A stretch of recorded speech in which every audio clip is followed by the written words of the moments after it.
한 주간 종교계의 뜻깊은 현장들을 만나보는 시간이지요. 저희가 얼마 전 이란 출신 난민 김민혁 군 아버지가 법무부의 난민심사에서 불인정받았다는 소식을 전해드린 바 있지요. 미성년자인 자녀 양육을 고려해 1년간 인도적 체류를 허용했지만 1년 뒤 김민혁 군과 그의 아버지는 생이별을 해야 하는 상황입니다. 법무부에 따르면 김민혁 군 아버지의 난민 불인정 이유로 카톨릭으로의 개종 근거가 부족하다는 것을 들었는데요. 이에 지난달 29일 시민사회단체와 종교단체들은 국회에서 불공정 난민심사에 항의하고 법무부의 난민 업무 전면 조사를 촉구하는 공동 기자회견문을 발표했습니다. 이날 기자회견 현장에 함께하신 한국기독교교회협의회 정의평화국 박영락 목사님과 잠시 말씀 나눠보겠습니다. 목사님 나와 계시죠? 예, 안녕하세요. 박영락 목사입니다. 네, 반갑습니다. 지난달 29일 국회에서 난민심사의 불공정성을 항의하는 기자회견이 있었는데요. 어떻게 마련된 자리였는지요? 이번 기자회견은 민혁 군의 난민 인정을 위해서 함께 힘을 모았던 친구들이 이제 민혁 군과 아버지가 함께 살아갈 수 있기를 바라는 마음으로 기자회견을 준비하고 진행했고요. 그리고 단순히 아버지에 대한 난민 인정 요구뿐만 아니라 그동안 친구들이 그 민혁 군의 난민 심사 과정 또 아버지가 겪는 과정들을 지켜보면서 느꼈던 난민 심사 과정에서의 여러 가지 문제점들을 대한민국 국회가 책임감을 가지고 개선해달라 이런 요구를 하기 위해서 기자회견을 개최했었던 겁니다. 네. 그 법무부에서 김민혁 군 아버지를 난민으로 인정할 수 없다고 본 근거는 무엇인가요? 아시다시피 민혁 군 부자는 한국에 와서 카톨릭으로 개종을 했고요. 이 사실이 이란에 알려짐으로써 이란 법에 따라 심각한 박해 위험에 처하게 되었습니다. 그래서 이제 이런 이유로 난민 신청을 했던 건데, 법무부는 따라서 이제 법무부 같은 경우 판단 기준도 진심으로 개종을 한 것이 맞느냐 하는 것과 또 이들의 개종이 실제로 이란에서 박해 위험으로 이어질 가능성이 있느냐 이 두 가지를 중점적으로 살펴봤던 건데요. 여기에 대해서 법무부는 진심으로 개종했다고 보기 어렵다라고 판단을 한 것이고요. 그 이유로 든 것이 바로 기독교 관련 지식이 부족해 보이기 때문에 진심으로 개종했다고 보기 어렵다 이렇게 보았고, 또 이란으로 돌아가더라도 박해 위험이 그리 크지 않아 보인다라고 판단을 했는데요. 그 이유로는 아버지가 그저 성경을 읽고 예배에 참석하는 정도의 활동을 했을 뿐이지 적극적으로 전도 활동에 나서거나 또 이란 정부의 주목을 받을 만한 활동을 하지 않았기 때문에 이렇게 해석하고 판단했던 겁니다. 네. 자, 법무부의 이러한 판단에 대해서 목사님께서는 물론이고 또 많은 종교인들이 동의를 하지 못하고 있는데 진심으로 개종했다라고 하는 것, 진정한 기독교인이라고 하는 근거를 어디에서 찾는 것이 바른 판단이라고 생각하시는지요? 글쎄 개인의 신앙을 누가 이게 신앙이 옳다 그르다 혹은 개종을 했다 안 했다 판단을 하는 거 참 쉽지 않은 문제라고 보여지는데요. 네.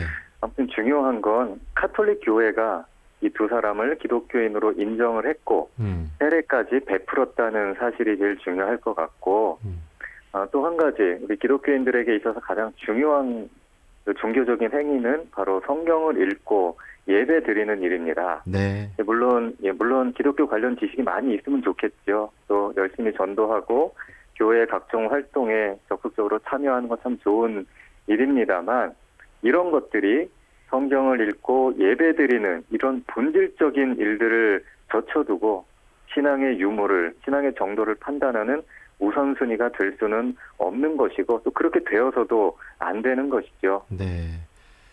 자, 그러면 현재 상황에서 어쨌든 법무부는 김민혁 군 아버지를 난민으로 인정할 수 없다고 판단을 했는데 1년 뒤에 그러니까 미성년 자녀 양육을 위해 1년간은 인도적 체류를 허용했는데 1년 뒤에는 그럼 쫓겨나야 하는 상황인 거죠?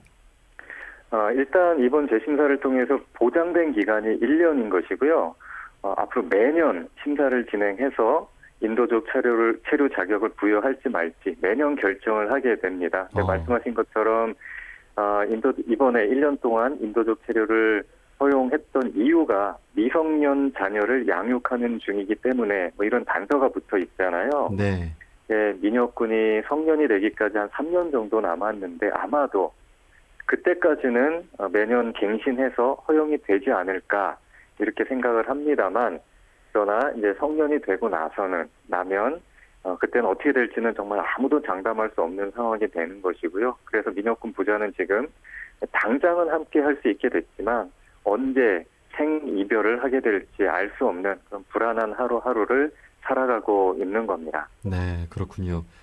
한국에서 살아가는 이웃, 또 외국인으로서 소속감을 갖고 함께 행복하게 살아가고 싶을 텐데 말이죠. 참 안타깝습니다. 예, 맞습니다. 자, 사실 김민혁 군 아버지뿐 아니라 고국의 정치적, 종교적 박해를 피해 우리나라에 많은 난민들이 들어와 있다고 들었는데요. 법무부의 난민 심사 과정에서 어떤 부분이 더 고려돼야 한다고 보시는지요? 사실 좀 근본부터 바뀌어야 되지 않나 하는 생각을 하게 되는데요. 지금 현재 대한민국의 난민 심사는 한마디로 얘기하자면 한 명의 가짜 난민을 찾기 위해서 99명의 진짜 난민은 희생시켜도 좋다. 뭐 이런 식으로 진행되고 있다고 보여집니다. 예. 난민 보호가 아니라 난민 배제에 방점이 찍혀 있다 보니까 난민법에 분명히 명시되어 있는 가족 재결합 원칙, 이런 경우도 실제로는 민혁군 사례와 같이 아버지와 아들을 갈라놓는 그런 무기가 되어버리는 거죠.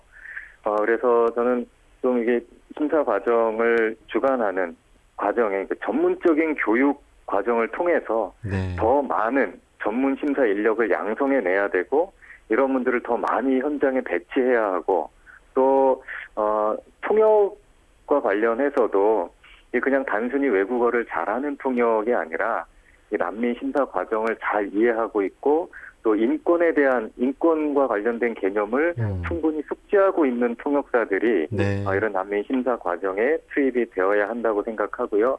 또 이런 분들에 대해서 일회성으로 교육하는 것이 아니라 정기적인 인권 교육이 반드시 시행되어야 할 거라고 봅니다. 네. 우리나라가 조금 더 어려운 이웃을 품어줄 수 있는 그런 또 법무부의 심사를 해주시는 분들이 그런 마음을 좀 더 가져줬으면 좋겠습니다. 자, 한국기독교교회협의회 정의평화국 박영락 목사님이었습니다. 목사님, 오늘 소중한 말씀 고맙습니다. 예, 감사합니다.